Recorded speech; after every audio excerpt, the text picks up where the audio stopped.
الحمد لله نحمده ونستعينه ونستغفره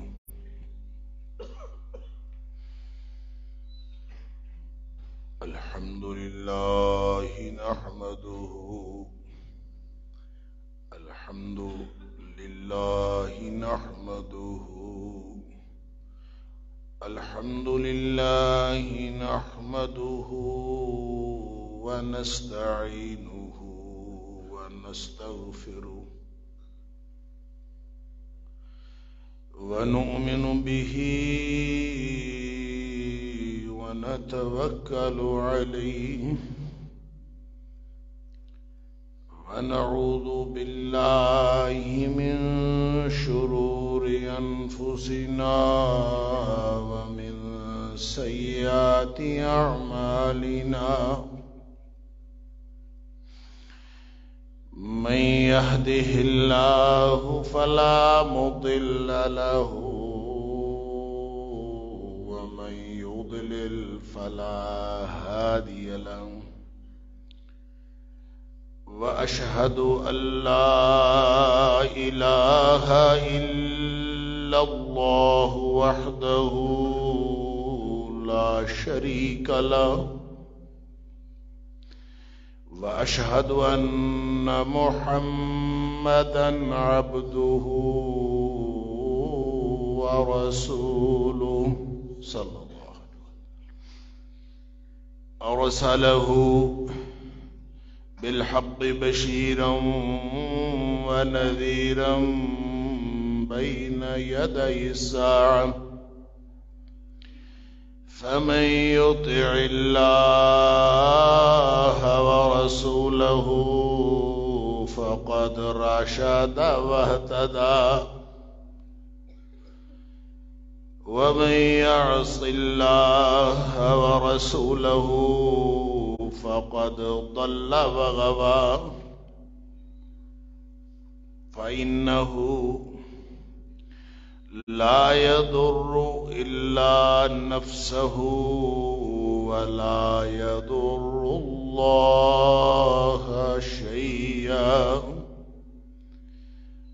نسأل الله ربنا أن يجعلنا ممن يطيعه ويطيع رسوله ويتبع رضوانه ويجتنب سخطه فإنما نحن به وله أما بعد فإن خير الحديث كتاب الله وخير الهدي هدي محمد صلى الله عليه وآله وسلم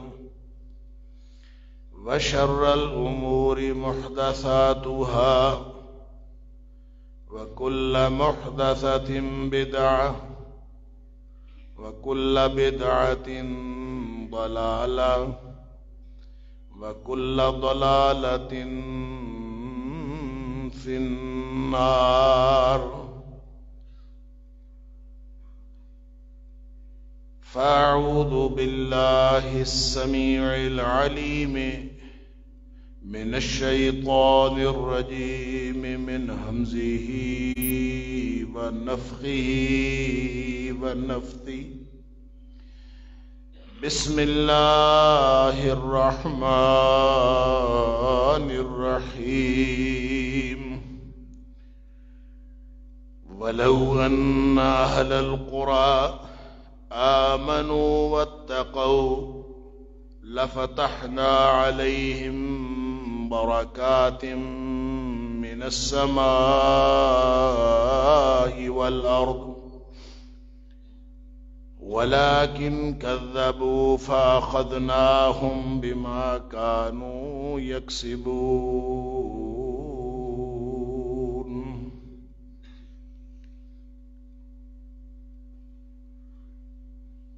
اور اگر یہ بستیوں کے لوگ واقعتاً ایماندار ہوتے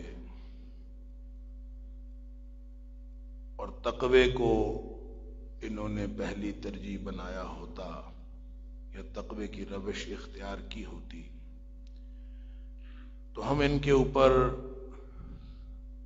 آسمان و زمین سے خیر و برکت نازل کر دیتے، ولیکن کذبوا، اور لیکن یہ لوگ جھوٹے نکلے، انہوں نے جھٹلا دیا، تکذیب کی۔ فَأَخَذْنَاهُمْ بِمَا كَانُوا يَكْسِبُونَ، پھر ہم نے ان کے کرتوتوں کے سبب ان کی پکڑ کر لی، ان کو پکڑ لیا۔ صدق اللہ العظیم۔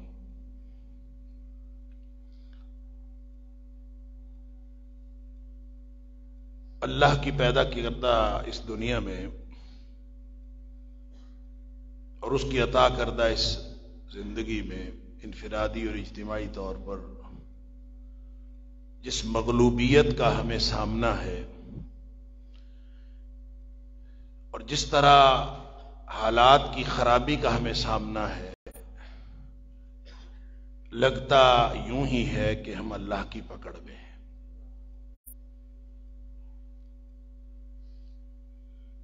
اور ظاہر ہے کہ اللہ بے سبب پکڑ نہیں کرتا۔ اللہ کی پکڑ اس کی سب سے بڑی اور بنیادی وجہ ہمارے اپنے کرتوت اور اپنے اعمال ہیں۔ اور اگر ہم اللہ کی پکڑ میں ہیں تو پھر ہماری مغلوبیت ختم نہیں ہو سکتی جب تک اللہ تعالی ہمارے یہ جو پکڑ والے حالات ہیں یہ خود دور نہ کرے، اس وقت تک یہ پکڑ کی یہ مغلوبیت کا دور ختم نہیں ہو سکتا۔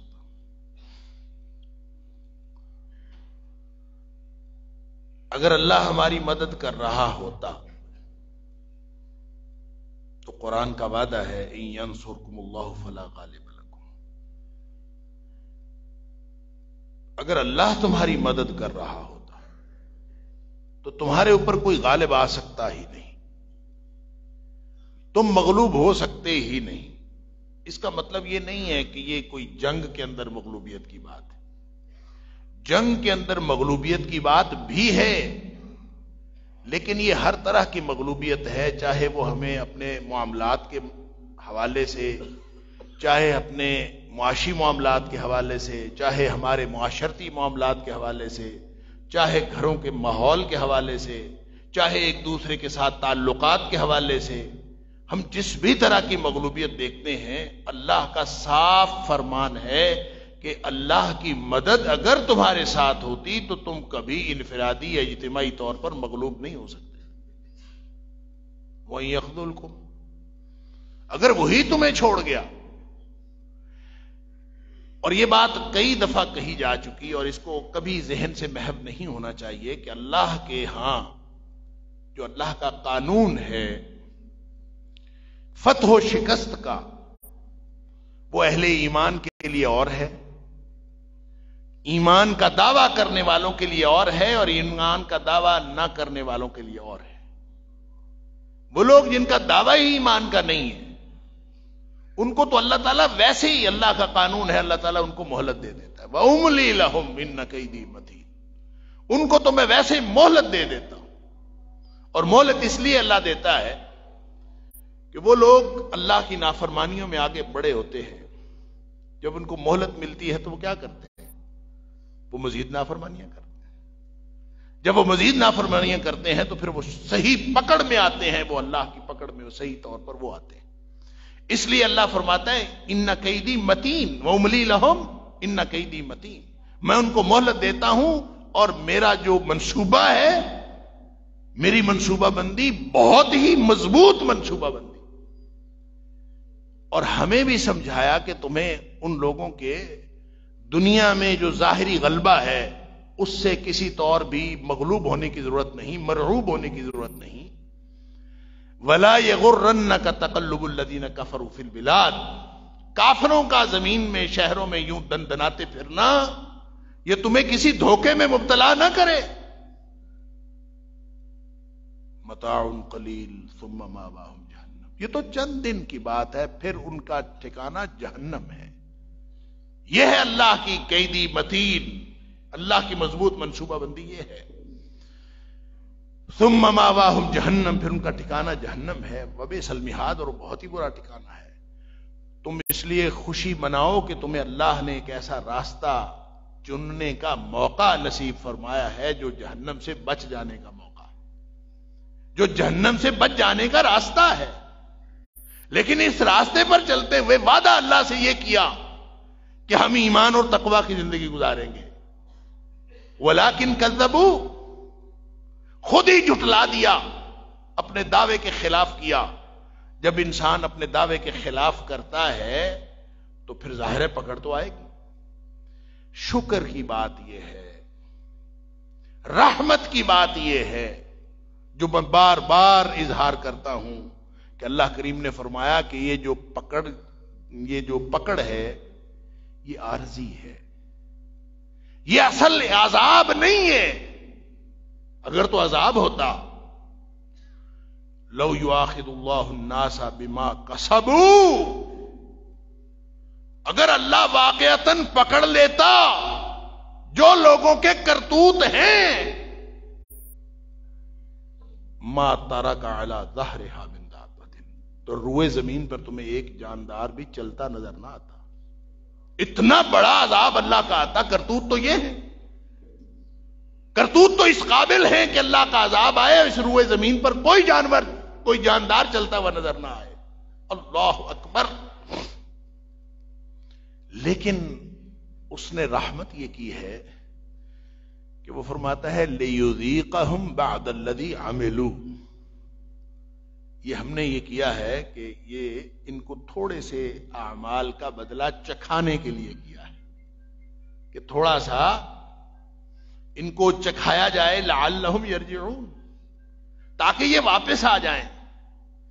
اور واپسی کا وہ جو دروازہ کھلا ہے، سبحان اللہ، یہ رحمت للعالمین، رحمت للعالمین کا انتخاب ہے. اللہ کی رحمت ہے اور رحمت للعالمین کا انتخاب ہے کہ واپسی کا دروازہ کھلا. اگر نہ واپسی کا دروازہ ہی نہ کھلا ہوتا.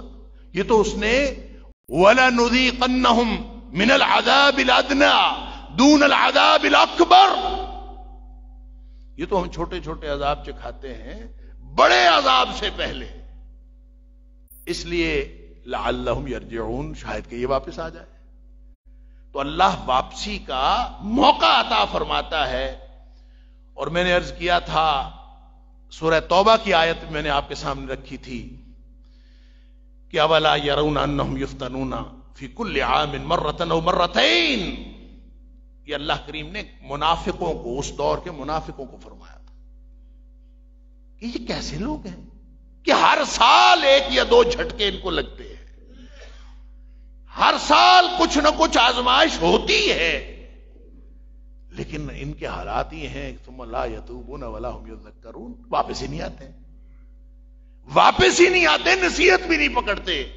جھٹکے لگ رہے ہوتے ہیں، انفرادی جھٹکے بھی لگ رہے ہیں، اجتماعی جھٹکے بھی لگ رہے ہیں، واپس ہی نہیں آتے. تو جو واپسی کا دروازہ اللہ نے کھولا ہے، کھول رکھا ہے، رحمت للعالمین کا انتخاب ہے کہ اس نے واپسی کا. اور وہ حدیث میں کئی دفعہ عرض کر چکا ہوں کہ نبی کریم صلی اللہ علیہ وسلم فرماتے ہیں مجھے اختیار دیا گیا تھا جب کفار مکہ نے یہ خواہش کا اظہار کیا تھا کہ اگر یہ صفا کی پہاڑی سونے کی بن جائے تو ہم سارے مسلمان ہو جائیں. سادہ سی شرط رکھی تھی، یہ صفا کی پہاڑی سونے کی بن جائے ہم سارے مسلمان. نبی کریم صلی اللہ علیہ وسلم نے یہ درخواست اللہ کے سامنے کر دی. کیوں؟ اس لیے کر دی کہ نبی کا مطمع نظر یہ ہوتا ہے کہ مخلوق جہنم سے بچ کر جنت میں جانے والی بن جائے.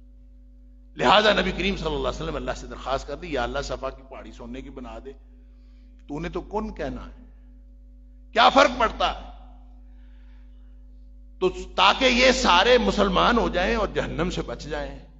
نبی کریم صلی اللہ علیہ وسلم فرماتے ہیں اس کے جواب میں ایک فرشتہ آیا اور اس نے فرشتے نے آ کے سب سے پہلے مجھے کہا ان اللہ تعالی یقرأک السلام، اللہ تعالیٰ نے آپ کو سلام بھیجا. اور ساتھ ہی اللہ تعالیٰ نے فرمایا ہے کہ اے حبیب صلی اللہ علیہ وسلم تو نے یہ خواہش کی ہے کہ صفا کی پہاڑی سونے کی بن جائے، اگر تو چاہتا ہے تو میں یہ سونے کی بنا دیتا ہوں، ان شئتا، اگر اے حبیب صلی اللہ علیہ وسلم آپ یہ چاہتے ہیں کہ یہ سونے کی پہاڑی بن جائے تو یہ ہو جائے گا، اصبحت لہم الصفا ذهبا، یہ سونے کی پہاڑی بن جائے گی۔ لیکن ایک بات یاد رکھیں، اگر یہ پہاڑی بھی سونے کی بن گئی اور یہ پھر بھی مومن نہ بنے تو پھر کیا ہوگا؟ فرمایا کہ فمن کفر منہم، اگر اس کے بعد بھی ان میں سے کوئی کافر رہا حسب خواہش معجزہ لے کے، جب کوئی قوم پھر بھی مسلمان نہیں ہوتی تو ان کے اوپر پھر اللہ کا عذاب آیا کرتا ہے۔ اونٹنی لینے والوں نے بھی تو حضرت صالح علیہ السلام سے یہی کہا تھا نا کہ تو پہاڑ سے اونٹنی نکال کے دکھا دے، ہم سارے مومن ہو جائیں گے۔ اونٹنی نکلی، مومن نہیں ہوئے، اللہ کا عذاب آیا۔ زندہ رہتے تھے تو مرتے تھے کہ وہ سارا پانی وہ پی جاتی تھی، یعنی زندہ رہنا ہی مشکل ہو گیا تھا۔ وہ ایسی ظاہر ہے معجزاتی اونٹنی تھی نا، وہ عام اونٹنی تو تھی نہیں، لہذا پروگرام یہ بنایا کہ اس کو مار دیں گے، اور مار دیا۔ کہا گیا تھا کہ اس کو کچھ نہ کہیں، کہا گیا تھا کہ اس کے بعد عذاب آئے گا، لیکن وہ نہیں بچے۔ انہوں نے کہا کہ نہیں جناب، اور انہوں نے اونٹنی مانگی اور اس کے بعد انہوں نے اونٹنی کو ذبح بھی کیا، اس کی وجہ سے ان کے اوپر عذاب آیا۔ خود منہ مانگا معجزہ، اس لیے نبی کریم صلی اللہ علیہ وسلم کو پہلے بتا دیا گیا کہ فمن کفر منہم، ان کے اس کے بعد بھی کسی نے اگر کفر کیا، عذبتہ لا اعذبہ احدا من العالمین، تو میں اس کو پھر وہ عذاب کروں گا کہ میں نے جہانوں میں کبھی وہ عذاب نہیں کیا ہو۔ سوچ لیں، پہاڑی سونے کی چاہیے کہ نہیں چاہیے؟ دوسرا آپشن پھر یہ نبی کریم صلی اللہ علیہ وسلم کو دیا گیا، وَإِن شِئْتَ، اے حبیب صلی اللہ علیہ وسلم اگر آپ چاہتے ہیں، فَتَحْتُ لَهُمْ بَابَ التَّوْبَةِ وَالرَّحْمَةِ، میں ایسا کرتا ہوں کہ تم سونے کی پہاڑی رہنے دو، ان کی شرط شرائط رہنے دو، میں ویسے ہی تیری امت کے لیے مستقل واپسی اور رحمت کا دروازہ کھلا رکھتا ہوں، مستقل واپسی اور رحمت کا دروازہ کھلا رہے گا۔ جب موت سے پہلے کسی کا دل کرے، ان اللہ تعالی یقبل توبۃ العبد ما لم یغرغر، جب یہ موت طاری نہیں ہو جاتی اور نرخرے سے آواز نہیں نکلنا شروع ہو جاتی، موت کی غشی طاری ہونے سے پہلے پہلے جس نے توبہ کر لی اس کی توبہ قبول ہو جائے گی۔ تو کیا خیال ہے، سونے کی پہاڑی لینی ہے کہ واپسی کا دروازہ کھلا رکھوانا ہے؟ نبی کریم صلی اللہ علیہ وسلم فرماتے ہیں، قلت بلا باب التوبۃ والرحمہ، میں نے کہا اللہ میری امت کے لیے واپسی اور رحمت کا دروازہ کھلا رکھنا، سونے کی پہاڑی نہیں چاہیے، ہم نے ان کی شرط شرائط نہیں قبول کرنی، آپ میری امت کے لیے واپسی اور رحمت کا دروازہ ہمیشہ کے لیے کھلا رکھیں۔ آج وہ دروازہ کھلا ہے جو اللہ فرماتا ہے وَلَنُذِيقَنَّهُم مِّنَ الْعَذَابِ الْأَدْنَىٰ دُونَ الْعَذَابِ الْأَكْبَرِ لَعَلَّهُمْ يَرْجِعُونَ، کہ ہم چھوٹے چھوٹے عذاب چکھاتے ہیں تاکہ یہ واپس آ جائیں، اور پھر بھی واپس نہیں آتے۔ یہی تو حیرت کا اظہار اللہ کریم نے قرآن میں کیا ہے منافقین کے بارے میں۔ اللہ کرے ہم منافق نہ ہوں، اللہ کرے ہمارا ایمان سلامت ہو۔ اور منافق جو ہوتا ہے اس کے بارے میں یہ غلط فہمی ذہنوں سے نکال دیجئے کہ منافق کے دل میں، منافق ہم سمجھتے ہیں ایک کافر ہوتا ہے، ایک منافق ہوتا ہے، ایک مسلمان ہوتا ہے، مومن، تو ہم سمجھتے ہیں کہ شاید کافر وہ ہوتا ہے جس کے دل میں رتی بھر ایمان نہیں ہوتا، مومن وہ ہوتا ہے جس کے دل میں ایمان ہوتا ہے، اور منافق وہ ہوتا ہے جس میں تھوڑا سا کفر ہوگا، تھوڑا سا ایمان ہوگا۔ ہمارے ذہنوں میں تصور اس طرح کا ہے، یہ نکال دیجئے یہ تصور۔ منافق کے دل میں رتی بھر ایمان نہیں ہوتا، منافق بھی کافر ہوتا ہے، کافر بھی کافر ہوتا ہے۔ فرق صرف یہ ہے کہ منافق نے اپنے کفر کو چھپایا ہوا ہوتا ہے، کافر نے اپنا کفر ظاہر کیا ہوتا ہے اور منافق نے اپنا کفر چھپایا ہوا ہوتا ہے، اسی لیے اس کو منافق کہتے ہیں۔ اللہ کرے کہ ہم میں سے کوئی منافق نہ ہو، لیکن اللہ یہ قرآن میں یہ اللہ تعالیٰ کی یہ اللہ کا فرمان جو تھا تو منافقوں کو، لیکن یہ قیامت تک کے لیے موجود ہے، اللہ ہر ایک کے لیے موجود ہے۔ نبی کریم صلی اللہ علیہ وسلم کے جو فرامین ہیں، یہ اللہ کا قرآن جو ہے، یہ اگر کسی خاص موقع پر نازل ہوا ہے تو اس کا مطلب یہ نہیں ہے کہ اس خاص موقع پر ہی اس کی اہمیت تھی، باقی لوگوں کے لیے نہیں۔ اللہ اکبر۔ احکام اخذ کرنے کا جو کلیہ اور قاعدہ ہے وہ یہ ہے کہ العبرۃ بعموم اللفظ لا بخصوص السبب،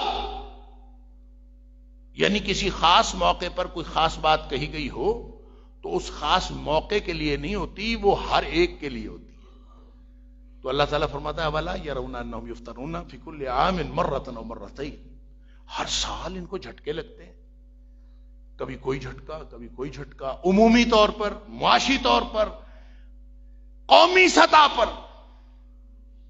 یعنی اس سے بڑی کوئی بات ہوگی کہ ساری دنیا کیوں سانس بند کر کے دم سادے بیٹھی ہے کہ کہیں ہم ڈیفالٹ تو نہیں ہونے جا رہے، کہیں ہماری معیشت کا بیڑا تو نہیں غرق ہونے جا رہا، سیاست کا بیڑا تو پہلے ہی غرق ہو چکا، ہماری معاشرت کا بیڑا تو پہلے ہی غرق ہو چکا، اب ہم سارے اس انتظار میں بیٹھے ہیں کہ کہیں ہمارا بیڑا غرق ہونے جا رہا ہے، کب ہونا ہے؟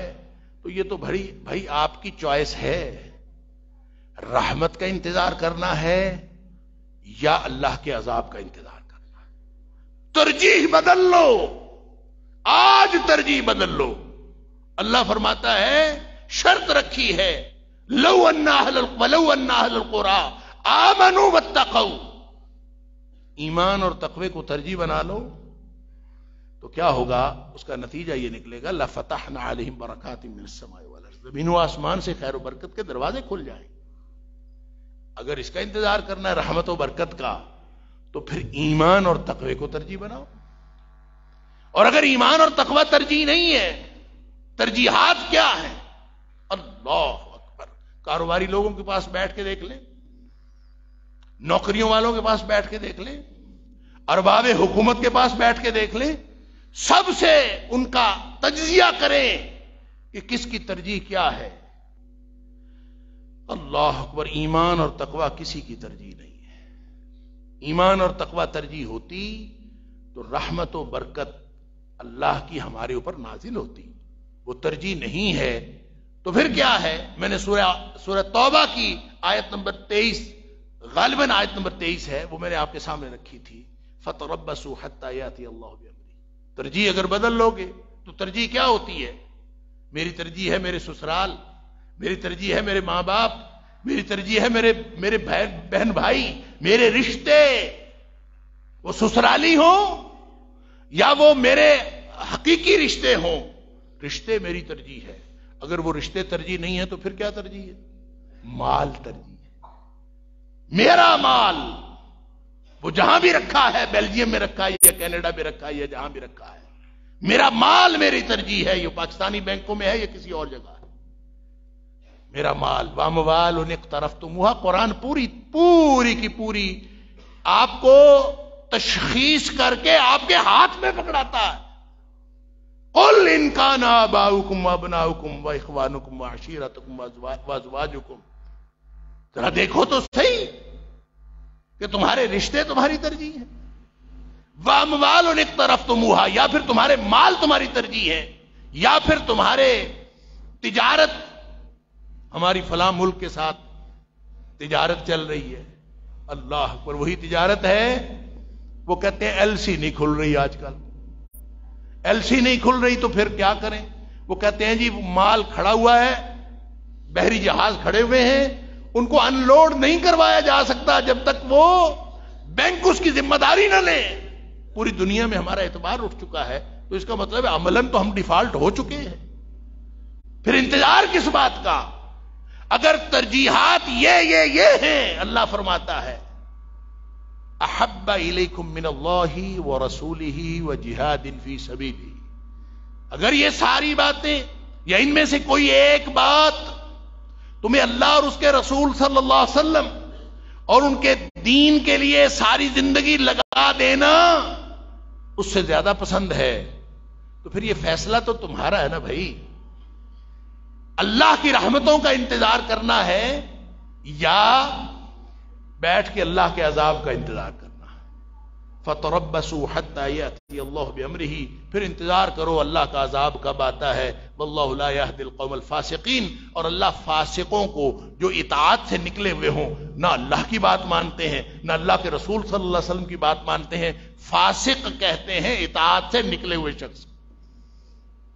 آپ ایک بات میں اللہ اور اس کے رسول صلی اللہ علیہ وسلم کی نافرمانی کریں آپ چھوٹے فاسق ہیں. فسق آپ نے کیا, زیادہ کریں گے بڑے فاسق. اس لیے قرآن نے کافروں کو بھی فاسق کہا ہے اور فاسقوں کو اللہ کبھی ہدایت نہیں دیتا. جو اللہ اور اس کے رسول صلی اللہ علیہ وسلم کی اطاعت سے نکلے ہوئے ان کو کبھی اللہ تعالیٰ ہدایت. واللہ لا یہدی القوم الفاسقین. یہ قانون ہے اللہ کہ اللہ تعالیٰ فاسقوں کو ہدایت نہیں دیتا. آپ اپنا سٹیٹس چیک کرو, اپنی حیثیت معاشرتی طور پر ہی چیک کر لو. اللہ اکبر.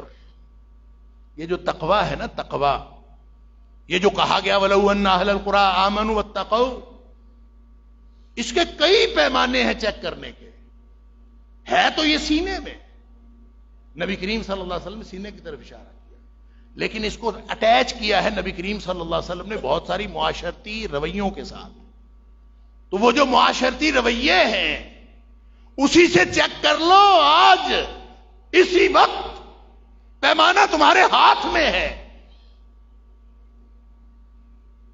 ایک مسلم شریف کی حدیث ہے, نبی کریم صلی اللہ علیہ وسلم نے فرمایا, اب یہ ہم سنتے تو ہیں ہمیشہ کہ نبی کریم صلی اللہ علیہ وسلم نے فرمایا تقوی ہا ہنا. تقوی آپ نے دل کی طرف اپنے سینے کی طرف اشارہ کر کے 3 مرتبہ 3 مرات آپ نے 3 دفعہ فرمایا تقوی یہاں ہے, تقوی وہی. یہ فرمایا کب اور کس کانٹیکسٹ میں کبھی سوچا ہے, کبھی سنا ہے؟ نبی کریم صلی اللہ علیہ وسلم نے یہ معاشرتی تعلقات کے ضمن میں ارشاد فرمایا تھا. گویا پیمانہ ہے, بیرومیٹر ہے. آپ کے اندر, آپ کے سینے کے اندر گھس کے کسی نے نہیں دیکھا, لیکن ایمان اور تقوی آپ کی ترجیح ہے کہ نہیں ہے, یہ آپ کے معاشرتی تعلقات سے بات سمجھ میں آ جائے گی. آپ اپنا جائزہ لینا چاہتے ہیں, نبی پاک صلی اللہ علیہ وسلم کے اس فرمان سے جائزہ لے لیں. آپ نے پیمانے بتائے اور یہ معاشرتی پیمانہ بتایا کہ جس کے دل میں ایمان اور تقوی ہوتا ہے اس کا سب سے پہلا پیمانہ پتہ کیا ہے؟ سب سے پہلا پیمانہ یہ ہے کہ وہ پھر اپنے سے کسی کو حقیر نہیں سمجھتا. سب سے پہلا پیمانہ جب معیار اللہ پر ایمان ہے, جب معیار اللہ کی خوشنودی حاصل کرنا ہے, جب ترجیح اللہ کی ناراضگی سے بچنا ہے, تو پھر مجھ سے حقیر تو کوئی بھی نہیں ہے. پھر تو سب سے حقیر میں ہوں نا. نبی کریم صلی اللہ علیہ وسلم فرمایا جس کے دل میں رائی کے دانے کے برابر بھی کبر ہوگا, رائی کے دانے کے برابر. یہ دوسری حدیث ہے, وہ جو میں عرض کرنے لگے تھا تب وہ دوسری حدیث ہے, وہ بعد میں عرض کر. اس میں نبی پاک صلی اللہ علیہ وسلم, یہ بھی مسلم شریف کی حدیث ہے, عبداللہ بن مسعود رضی اللہ تعالی راوی ہے, وہ فرماتے ہیں نبی پاک صلی اللہ علیہ وسلم نے فرمایا لا يدخل الجنت من کان فی قلبہ مثقال ذرۃ من کبر. جس کے دل کے اندر رائی کے دانے کے برابر بھی کبر ہوگا نا, وہ کبھی جنت میں داخل نہیں ہو سکتا. کمال ہو گئی. اس کا مطلب ہے کہ میں نے کسی موقع پر بھی اپنے آپ کو بڑا سمجھ لیا نا, باقی چیزیں میں نہیں مانتا, کہتے ہیں نا میں نہیں مانتا. کیوں نہیں مانتے بھائی؟ وجہ کیا ہے کیوں نہیں مانتے؟ دلیل ہے کوئی تمہارے پاس؟ کوئی اللہ اور اس کے رسول صلی اللہ علیہ وسلم کا فرمان ہے تمہارے پاس؟ اگر ہے تو یہ کبر نہیں ہے. اگر کچھ بھی نہیں ہے اور میں نہیں مانتا تو یہ تو کبر ہے. نبی پاک صلی اللہ علیہ وسلم نے جب یہ بات فرمائی نا، اب پیمانے چیک کیجئے، اپنے آپ کو دیکھیے، آپ ایمان و تقوی کی ترجیح پر زندگی گزار رہے ہیں، یہ کیسے زندگی گزار رہے ہیں؟ یہ پیمانے ہیں، یہ اللہ کے رسول صلی اللہ علیہ وسلم نے معاشرتی معیار بتائے ہیں۔ آپ نے فرمایا جس کے دل میں رائی کے دانے کے برابر کبر ہوگا وہ جنت میں نہیں جا سکتا۔ اللہ اکبر۔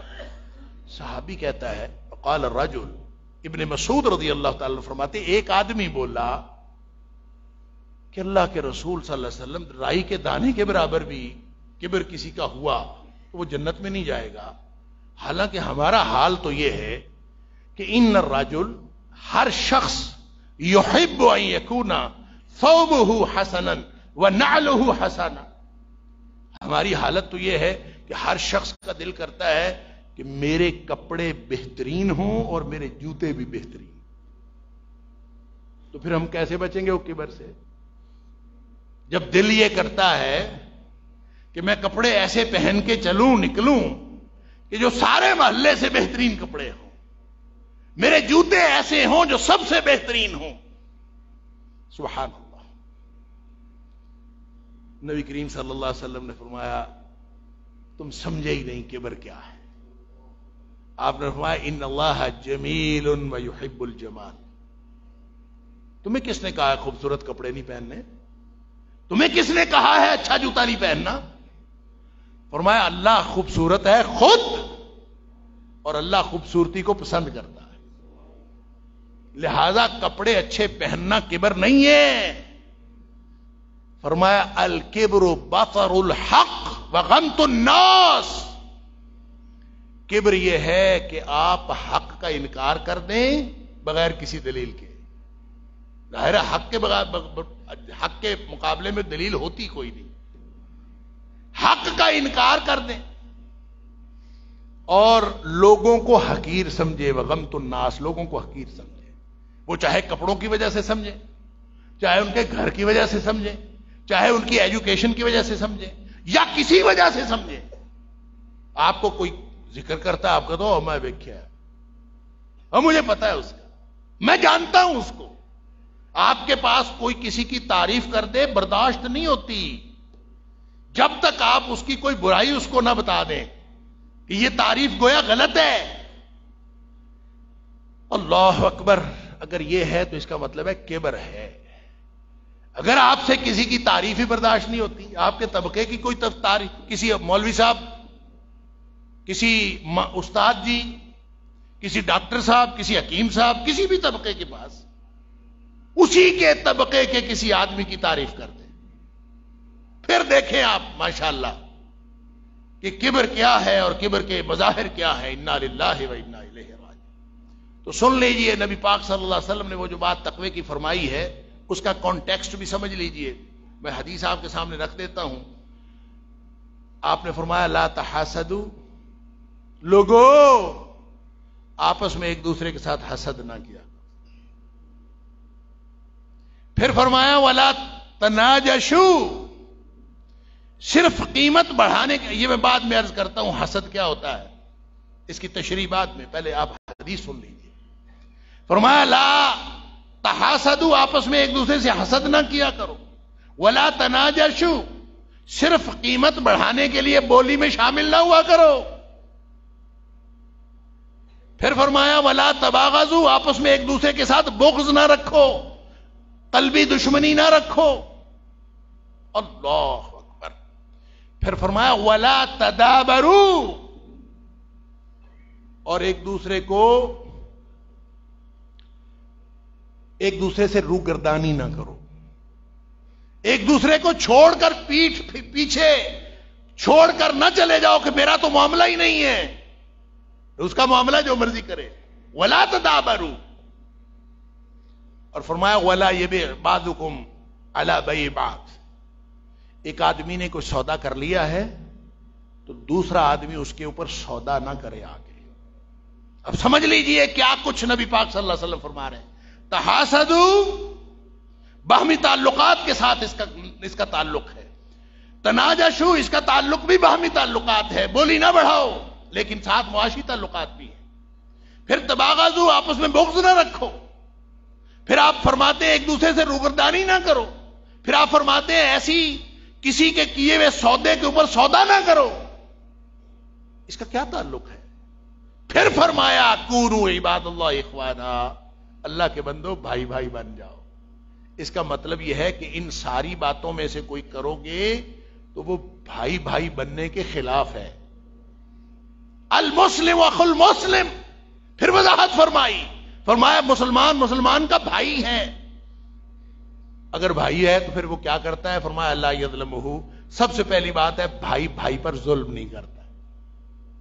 ولا یخذلہ.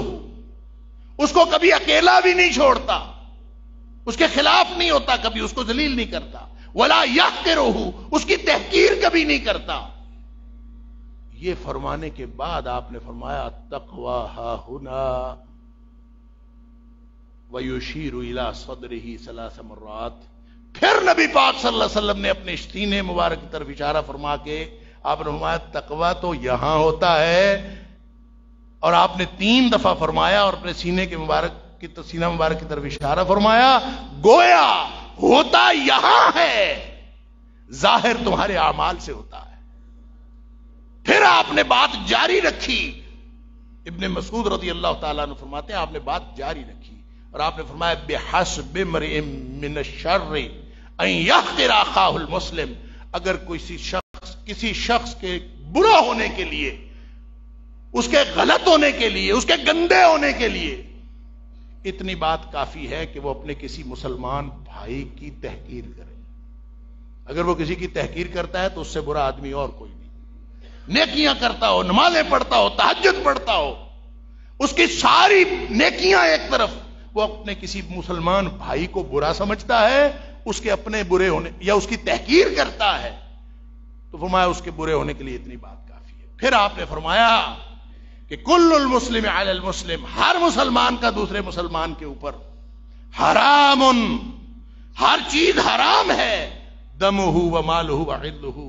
اس کا خون بھی حرام ہے، اس کا مال بھی حرام ہے اور اس کی عزت بھی حرام ہے. اگر یہ کرتا ہے سب کچھ، یہ سارے پیرامیٹرز ہیں، یہ پیمانے ہیں، پھر تقوی دل میں ہے. اور اگر دل میں تقوی ہوگا تو پھر اللہ کی رحمتیں برکتیں نازل ہوں گی. سوچ لیں، جانچ لیں. موقع نہیں ہے، وقت ہو گیا. انشاءاللہ اللہ تعالیٰ نے موقع دیا تو اگلے جمعے اس حدیث کی تشریح بھی عرض کروں گا اور اس کے ساتھ اس مضمون کو مکمل کریں گے. اللہ تعالیٰ مجھے اور آپ کو، ہم سب کو ہدایت نصیب فرمائے، ایمان و تقوی کو ترجیح بنا کر زندگی گزارنے کی توفیق عطا فرمائے. اللہ تعالیٰ ہماری انفرادی زندگیوں پر بھی رحمتیں نازل فرمائے. اللہ تعالیٰ ہماری اجتماعی زندگیوں پر بھی رحمتیں نازل فرمائے. اللہ تعالیٰ ملک پر رحمتیں فرمائے. اللہ پوری ملت پر رحمتیں فرمائے. وآخر دعوانا الحمدللہ.